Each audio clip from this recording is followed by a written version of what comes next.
Voici une carte du monde. En regardant de près, vous verrez les 7 continents, dont l'Asie, l'Australie, l'Amérique du Nord et du Sud, l'Afrique, l'Europe et l'Antarctique. Mais cela n'a pas toujours été comme ça. Il y a environ 300 millions d'années, la Terre n'avait pas 7 continents, mais la Pangée, un supercontinent de taille importante, entouré par la Pantalassa, un océan unique.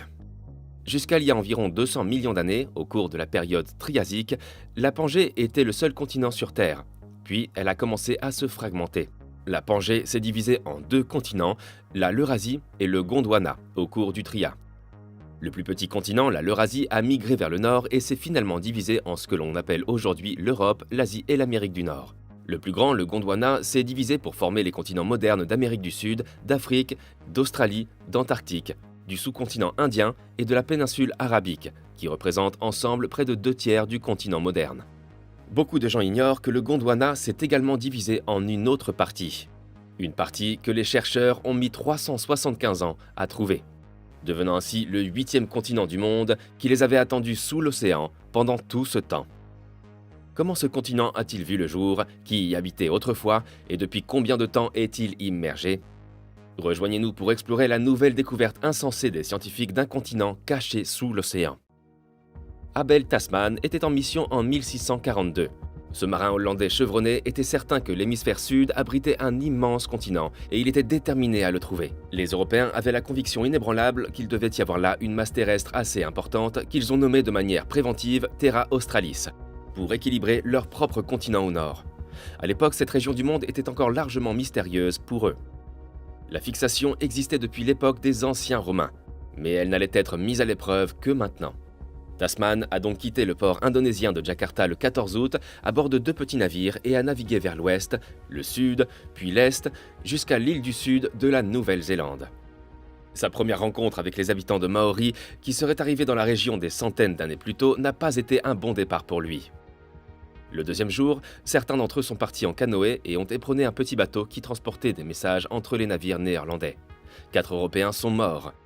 On ignore ce qu'il est advenu des cibles des Européens après qu'ils aient tiré un canon sur 11 autres canots. Et c'est la fin de son expédition. Tasman donne à ce lieu tragique le nom ironique de Baie des Assassins et rentre chez lui quelques semaines plus tard sans même avoir posé le pied sur ce nouveau continent. Bien qu'il pensait avoir trouvé le grand continent austral, ce n'était manifestement pas le nirvana commercial qu'il avait envisagé. Il ne reviendra jamais. L'Australie avait déjà été découverte à ce moment-là, mais les Européens pensaient que ce n'était pas le continent légendaire qu'ils recherchaient. Lorsqu'ils changèrent d'avis, on lui donna plus tard le nom de Terra Australis. Tasman n'avait aucune idée qu'il avait eu raison depuis le début. Il manquait un continent.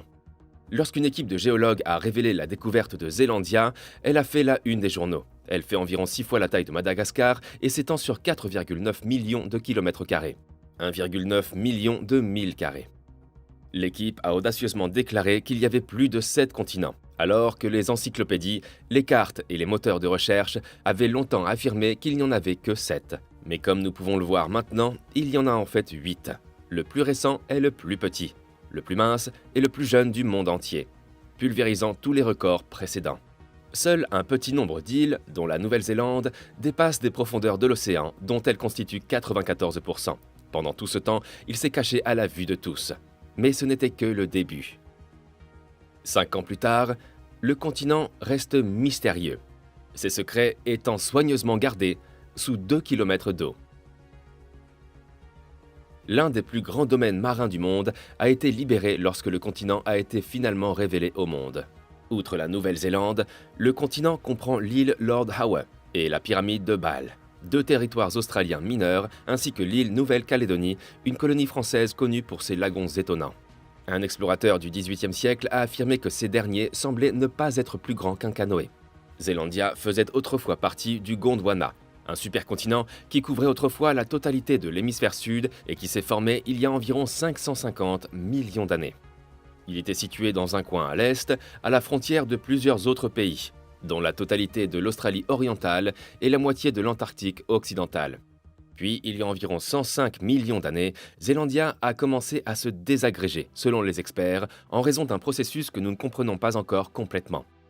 Par rapport à la croûte océanique, qui a généralement une épaisseur d'environ 10 km, la croûte continentale a souvent une profondeur d'environ 40 km. Sous l'effet de la tension, Zelandia s'est tellement étirée que sa croûte fait actuellement à peine 20 km de profondeur, soit 12,4 milles. Le continent, très mince, a fini par être immergé sous l'eau. Mais pas tout à fait au niveau de la croûte océanique normale. Les géologues reconnaissent que Zelandia est un continent bien qu'il soit mince et submergé, en raison du type de roche que l'on peut y trouver. Le granit, le schiste et le calcaire sont des exemples courants de roches ignées, métamorphiques et sédimentaires que l'on trouve dans la croûte continentale, tandis que le basalte se trouve plus fréquemment au fond des océans. Mais il y a encore beaucoup d'incertitudes.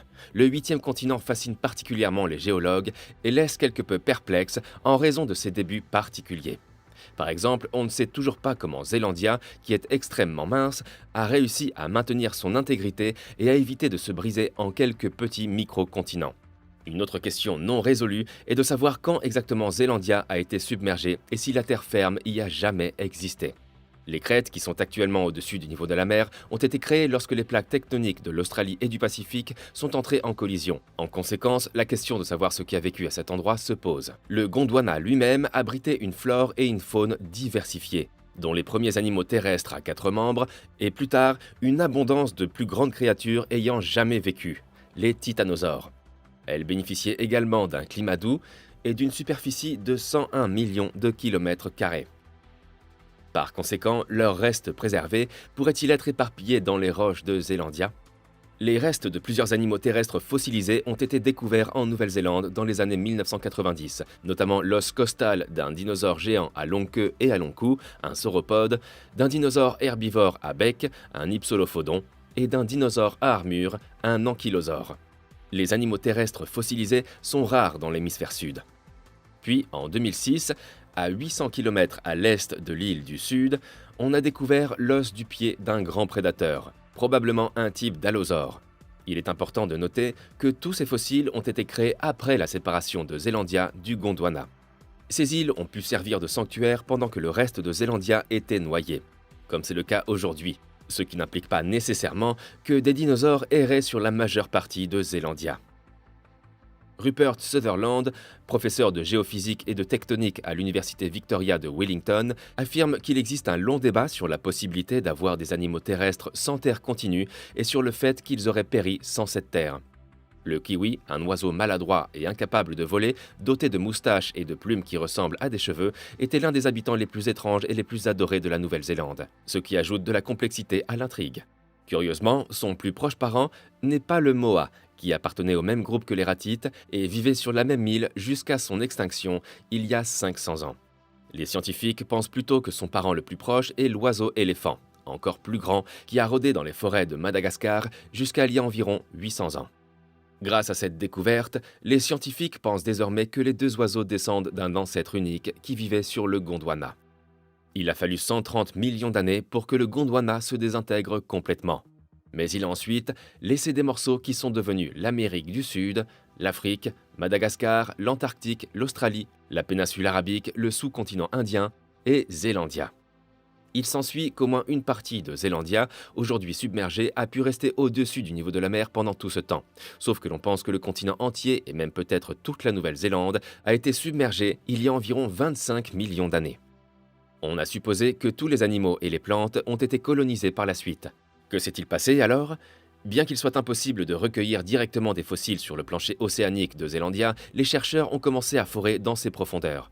Les fossiles qui se trouvent dans les mers extrêmement superficielles sont plus utiles et plus distinctifs. Il y a des millions et des millions de petits fossiles qui sont très différents les uns des autres. C'est pourquoi ils laissent des traces. La forme de Zelandia est une autre énigme non résolue. Sur une carte géologique de la Nouvelle-Zélande, deux éléments se distinguent particulièrement. L'une d'entre elles est une limite de plaque qui longe l'île du Sud et qui est si importante qu'on peut la voir depuis l'espace. Elle s'appelle la faille alpine.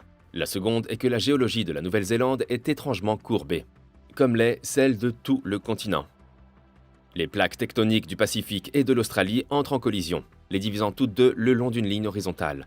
Les rubans de granit auparavant continus ne sont plus alignés et sont maintenant pratiquement à angle droit, comme si quelqu'un avait saisi la moitié inférieure et l'avait tordue à cet endroit précis. Le fait que les plaques tectoniques se soient déplacées et d'une certaine manière les aient déformées est une explication évidente, mais les détails précis de comment et quand cela s'est produit restent un mystère complet. Il existe de nombreuses façons d'interpréter ce phénomène, mais il reste encore beaucoup d'inconnus. Selon M. Sutherland, il est peu probable que le continent révèle tous ses secrets de sitôt. Lorsque tout se trouve à 2 km sous l'eau et que les couches à échantillonner se trouvent également à 500 mètres sous le fond marin, il est plutôt difficile de faire des découvertes, explique-t-il. L'exploration d'un tel continent est assez difficile. Par conséquent, envoyer des navires dans des zones de prospection demande tout simplement beaucoup de temps, d'argent et d'efforts. Néanmoins, l'existence du 8e continent du monde prouve que près de 400 ans après l'exploration de Tasman, il y a encore beaucoup à apprendre. Dites-nous ce que vous pensez de cette découverte dans la section des commentaires ci-dessous.